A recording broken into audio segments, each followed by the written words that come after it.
সেই মানুষ প্রকৃত অর্থে সুখী মানুষ, ধনী মানুষ, একই সাথে আল্লাহর প্রিয় মানুষ, ভালো মুসলমান, যে প্রত্যেকটা অবস্থাকে সে ওয়েলকাম করে, আলহামদুলিল্লাহ বলে।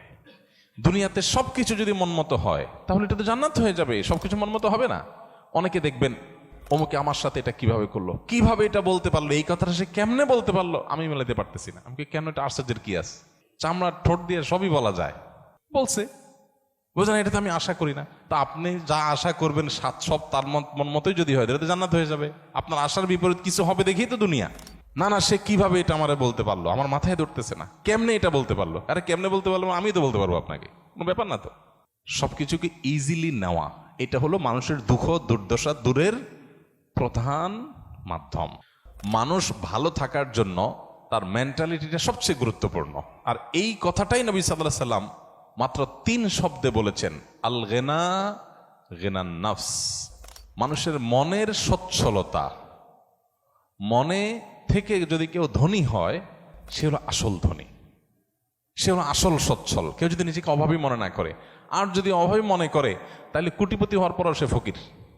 কারণ সে চিন্তা করবে আমার চেয়ে বড় কোটিপতি আরেকজন আছে, তাহলে আমার তো নাই। আমি সবসময় চিন্তা করবো আমার চাইতে খারাপ কত মানুষ আছে, আলহামদুলিল্লাহ অনেক ভালো আছে, আমার ভিতরে কোনো দুঃখ নেই। আমরা অনেকে আছি যে কোনো প্রকার বিপদ আপদ হলে আমরা ধৈর্য ধারণ করতে পারি না। ভাই, সবরটা কখন করবেন? তাহলে আপনার মনের বিরুদ্ধে হবে, চাওয়ার বিরুদ্ধে হবে, আশা যা করছেন তার উল্টাটা হবে। আপনার সাথে পড়ালেখা করে অনেক ভালো আছে, আপনি সাথে থাকবেন না, এখানে তো সবর, এখানে তো সবরের প্রশ্ন আসবে। সবরটা কোথায় করবেন তাহলে, সবই যদি মনমতো হয়? তো এই জন্য এই বিষয়গুলোর জন্য আমাদের মানসিকতার পরিবর্তনটা হলো সবচেয়ে গুরুত্বপূর্ণ বিষয়। বহু মানুষ আছে যে দুনিয়াতে তাদের সব কিছু চাই বাস, আর অন্যের সাথে কম্পেয়ার করা এবং অন্যের কাছে আশা করা। সকল অশান্তির 2টা মূল আছে, আরেকজনের সাথে নিজেকে তুলনা করা, আরেকটা হলো আরেকজনের কাছে কি করা, আশা করা। মানুষের কাছে এত বেশি আশা করা উচিত না।